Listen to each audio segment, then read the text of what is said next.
Let me ask you something that might challenge what you thought you knew about World War II. What if I told you that the moment the tides truly turned on the Eastern Front wasn't in Stalingrad, but in a place few outside of history buffs even mention by name?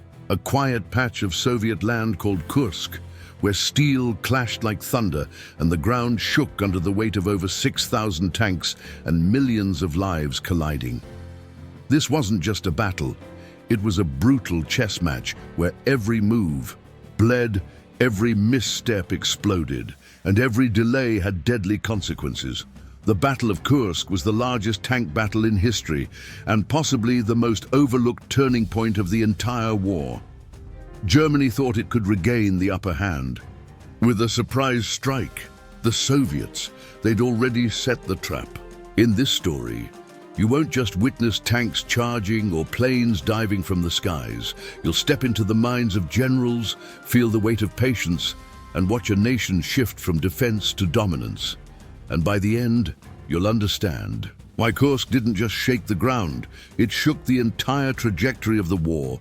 So, if you're ready to discover the battle that redefined everything and did it without warning, then lean in, because it's time we talk about what really happened at Kursk. It's almost hard to imagine the weight that settled on German shoulders after Stalingrad. The defeat didn't just bruise egos, it shattered an illusion. The once invincible Wehrmacht found itself staring at a cruel new reality. The Soviets weren't just fighting back, they were steamrolling forward, city by city. And right in their crosshairs was the soon-to-be iconic region of Kursk. After losing Stalingrad, the Germans weren't just licking their wounds, they were bleeding morale. The myth of German supremacy had taken a serious hit as Soviet forces reclaimed strategic cities like Rostov, Kharkiv, and Kursk. The Eastern Front began to tilt in their favor. Each recaptured inch stung like salt in an open wound, and the Red Army, they were just getting started. Meanwhile, the Soviets weren't wasting time dancing on ruins. No, sir. They were reorganizing, reinforcing, and launching wave after wave. With sharper precision, Kursk became more than a city. It turned into a symbol of what was next. With each Soviet advance, the German lines stretched thinner, trembling under the weight of winter and weariness. It was a pressure cooker, ready to blow. In Berlin, behind closed doors and heavy curtains, frustration brewed. Hitler's dreams of domination had hit a brick wall, and it had the hammer and sickle carved into it. Desperation kicked in. Something bold, something massive had to be done to regain control. And that something, it had everything to do with a counterpunch aimed straight at Kursk. So while the Soviets tightened their grip and the Germans tried to piece together their pride, one thing was certain: the next move was going to be loud, messy, and decisive. What they didn't know yet was how tangled and chaotic that plan would become. So picture this: it's early 1943, and Hitler's generals are pacing like restless wolves. They've lost Stalingrad, morale is in the gutter, and the Soviets are pressing hard. But then, a glimmer of hope, a new idea: Operation Citadel, the grand counter-offensive. The plan? Hit the Soviets where it hurt, at the bulge around Kursk, and encircle them in a ruthless pincer move, simple in theory, until reality entered the chat. The German strategy looked fierce on paper. The 9th Army was set to push from the north, the 4th Panzer Army and Army Detachment Kemp from the south, meeting in the middle like a pair of steel jaws. Once closed, they'd trap Soviet forces in a deadly pocket. Clean, precise, devastating. But here's the thing: war doesn't follow blueprints. And the Soviets? They weren't exactly napping, while Hitler obsessed over reclaiming the upper hand. His commanders were juggling doubts. Some feared it was too soon after Stalingrad. Others questioned the terrain, the timing, the whole concept. But when the Führer slammed the table and gave the green light, debate ended. Operation Citadel was a go. And with it, so was the beginning of what would become one of the bloodiest chess matches in World War II. Behind the scenes, Germany poured everything into this. Resources, new tanks, fresh units, because in their eyes, Kursk wasn't just a battle, it was redemption. It was a statement that Germany still had teeth and they were ready to bite. But sometimes, when you rush into a storm hoping to control it, you end up caught in your own trap. And as these war machines rolled toward Kursk with precision and pride, little did they know that delays, disagreements, and a fateful waiting game would soon shift the odds in unexpected and irreversible ways. Now here's where things start to unravel. Operation Citadel might have sounded like a masterpiece at first, but behind the curtain, it was a hot mess of hesitation and second-guessing. Hitler, ever the micromanager, couldn't make peace with his own plan. He wanted to wait for shiny, new toys, like the Panther and the Ferdinand tank destroyers, before giving the final go. And so the assault was put on ice. Days turned into weeks, and weeks into disaster waiting to happen. Some German generals were practically pulling their hair out. They knew every passing day gave the Soviets more time to dig in and fortify. Imagine watching your opponent stack bricks and barbed wire while you're waiting on a new pair of boots. Guderian, for one, called the entire operation pointless. But Hitler, enchanted by the illusion of technical superiority, held firm. He believed his new tanks would crush any defense like a hammer on glass. Spoiler alert, they didn't. Meanwhile, the Soviets were far from idle. Oh no, they were thriving under the delay. Engineers worked day and night, turning the Kursk salient into a fortress of trenches, minefields, and artillery nests. And with each extra sunrise, they got closer to being unbreakable. What Hitler saw as perfect timing was, in truth, a gift-wrapped warning to the Red Army. We're coming, get ready. It's like giving your rival 2 months' notice before a boxing match while they train like maniacs and you wait on a new pair of gloves to ship from overseas. The irony, by the time those fancy tanks rolled in, they'd be meeting some of the most formidable defenses in the entire war. And trust me, the battlefield wasn't going to be kind to delay-driven ambition. So here we are, June turns into July. The Germans, armored to the teeth, are finally ready to unleash fury on Kursk. But the Soviets, they've turned preparation into an art form. And they're not planning to just survive the offensive. They're planning to flip the entire game. Here's the thing. Stalin wasn't known for his patience. The man had a reputation for charging full speed ahead, consequences be damned. But this time, something was different. Marshal Zhukov, that old war dog with nerves of steel, managed to pull off a miracle. He convinced Stalin to wait, to hold the line, to let the Germans come to them. And that single decision might just be what turned the tide of World War II. The Soviets weren't guessing either. Thanks to an effective web of spies and intercepted intelligence, they knew the Germans were planning to attack Kursk, not if, but when. And instead of charging in blind, they chose wisdom over pride. What followed was a massive defensive build-up, think trenches that went on for miles, minefields like deadly carpets, and artillery so thick it felt like the earth itself could explode at any moment. And it wasn't just soldiers on the front. Lines. Behind enemy lines, Soviet partisans, those brave, scrappy saboteurs, went to work like ghosts in the dark. They blew up supply trains, sabotaged rails, and made sure every German effort to regroup or refuel became a headache. Imagine trying to plan a surprise punch while someone's cutting your shoelaces mid-swing. That's what the Germans were up against. This wasn't a simple wall of defense. It was a calculated trap, a fortress dressed as farmland.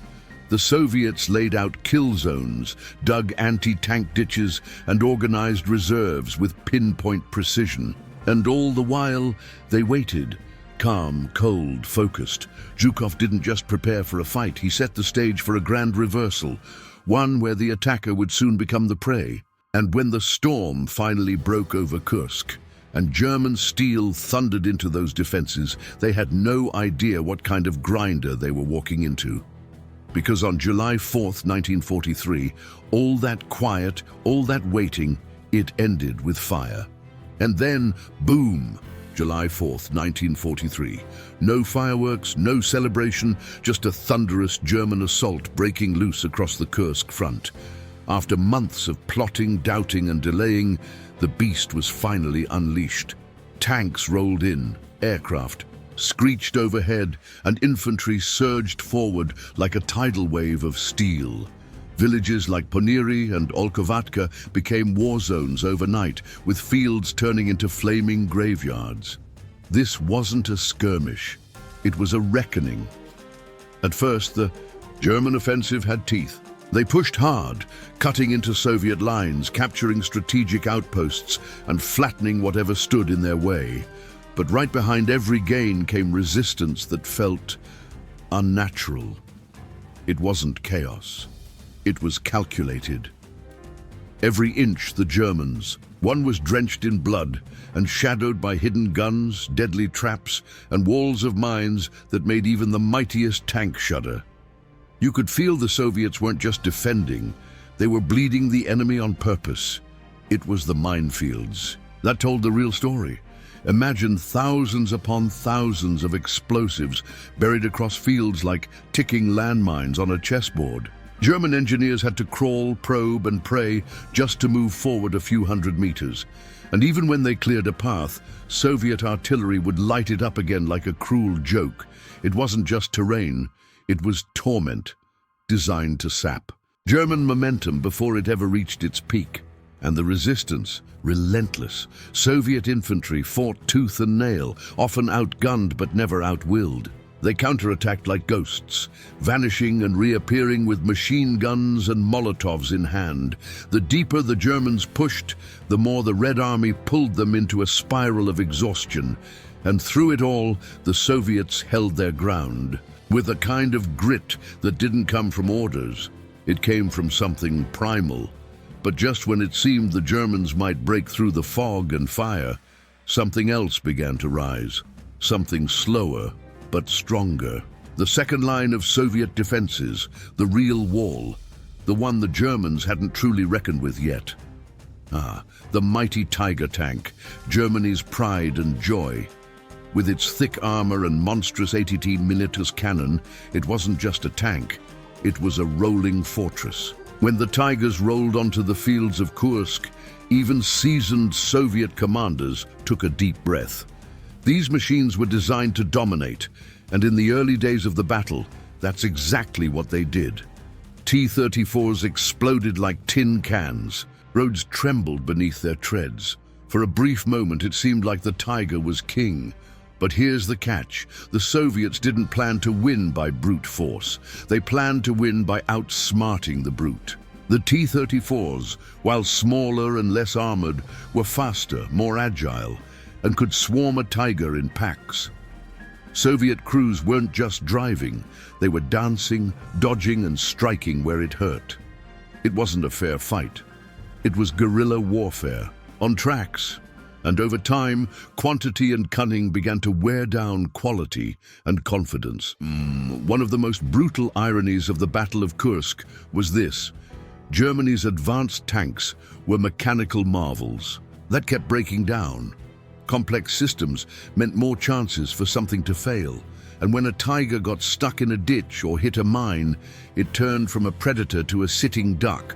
Soviet forces learned quickly how to exploit that. Mines, terrain, traps and ambushes became the great equalizers. And the coordination, that's where the Soviets shined. They didn't just throw tanks at Tigers, they hit them with everything. Artillery barrages to disorient, infantry squads with Molotovs to harass, T-34s circling in like wolves around a bear.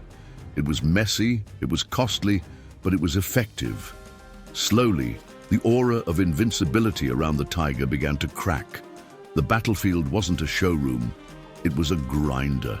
And as metal clashed against metal and the lines blurred between man and machine, the skies above began to hum with a new kind of threat. One that didn't roll on tracks, but flew on wings, and would soon rewrite the rules of the game. Just when you thought the battlefield couldn't get any more brutal, the sky decided to join the party. The Luftwaffe came in hard, roaring over Kursk with precision, speed, and a whole lot of explosive enthusiasm. Their new weapon, dive bombers, like the Ju-87G Kanonenvogel that could shred tanks from above. And in one jaw-dropping moment, they pulled off a first in World War II history, a full tank formation wiped out by airstrikes alone. Ground troops were stunned. It was like watching thunder fall. To the Germans, this was a glimpse of hope.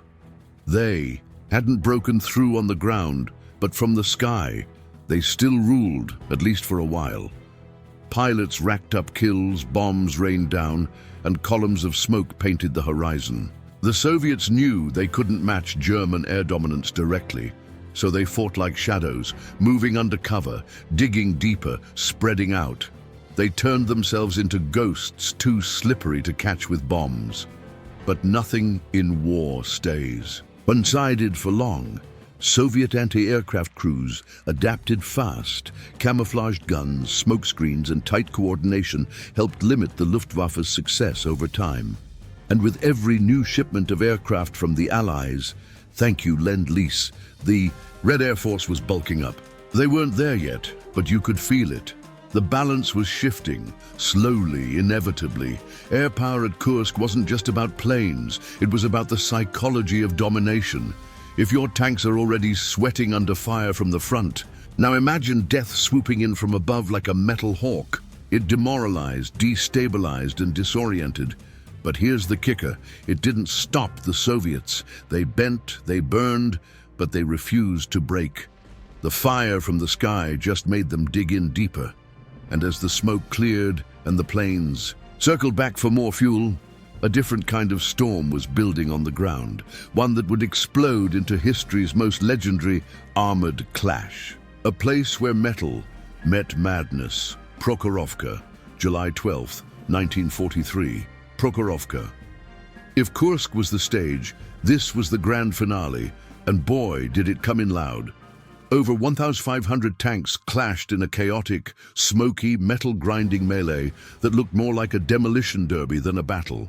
Fields turned into arenas of fire, with machines colliding at point-blank range. There were no elegant flanking maneuvers here, just raw fury, engine roars, and the terrifying thud of shells slamming into steel. The Soviets threw everything at the Germans in what some call a desperate counterattack, but others call bold genius. Commanders like Rotmistrov ordered tank crews to close the distance fast. So close, the mighty German 88mm guns would struggle to aim properly. T-34s charged like bulls, crashing into enemy lines with a mix of bravery and sheer madness. Precision took a back seat. This was a knife fight in a thunderstorm, but let's be real, it wasn't pretty. The Soviets suffered massive losses. Tanks exploded mid-charge. Crews were lost in fiery wrecks, but here's the catch. In the chaos, some of them did break through.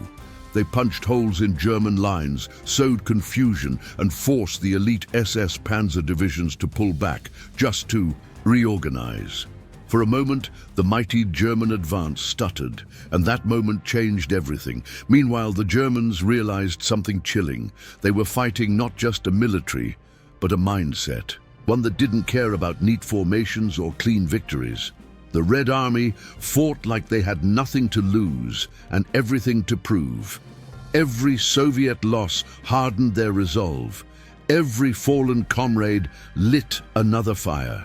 It wasn't just about Kursk anymore. It was about survival, pride, and payback. And as the tanks burned and smoke choked the fields of Prokhorovka, the tide began to turn. The German advance had hit a wall of willpower, and behind that wall, a new force was preparing to strike back even harder. Because while the Germans regrouped, the Soviets were already moving to the next phase. By mid-July, one thing became painfully clear to the German high command. Operation Citadel wasn't working. What started as a bold plan to encircle Soviet forces at Kursk had turned into a meat grinder. Progress had stalled, casualties were piling up, and resources were running dry. Even Hitler, never one to admit defeat, saw the writing on the wall. With Allied forces landing in Sicily, he called it "pull the plug." Citadel was over, but for the Soviets, this was go time. The second the Germans halted, they flipped the switch. Operation Kutuzov to the north, Operation Rumyantsev to the south. Boom! Two massive counter-offensives roaring to life like a bear waking from hibernation. The Red Army, battle-tested and now confident, rolled out with fury. Kursk hadn't just been defended, it had become the launching pad for liberation. Soviet tanks pushed deep, tearing through tired German lines. Troops retook Belgorod with grit, then stormed into Kharkiv with fire in their eyes. What was lost before, they were reclaiming inch by inch. But this time, it wasn't just about territory, it was about momentum. The Germans weren't just retreating, they were reeling. And the Soviets? They weren't going to let up. What made this moment so pivotal in World War II was what it represented: the end of German offensive dominance in the East. No longer would they dictate the pace. From here on, it was Soviet boots stepping forward and German boots trying not to trip backward. Kursk was the line in the dirt, and the Red Army had crossed it full speed ahead. And as the dust of battle settled and summer gave way to fall, one thing echoed across the Eastern Front. Kursk wasn't just a battle, it was a turning point, a symbol, and its shockwaves would ripple all the way to Berlin. And now that you've seen the full picture, from the haunted aftermath of Stalingrad to the fiery fields of Kursk, let me ask you, what do you think it really takes to turn the tide, not just in war, but in life? Is it brute strength? Brilliant strategy, or maybe the ability to wait, prepare, and strike at just the right moment? The Battle of Kursk wasn't won in a day, it was won in the shadows, through patience, precision, and persistence. That same lesson applies to us. When everything feels like it's pressing in, when the odds seem stacked, sometimes the answer isn't to rush. Sometimes the answer is to dig in, wait for your moment, and then push forward like your life depends on it. So, if this story made you see World War II a little differently or sparked something inside you, why not stick around for more? Hit that subscribe button, turn on notifications, and join us as we uncover more epic moments that shaped history, one battle at a time.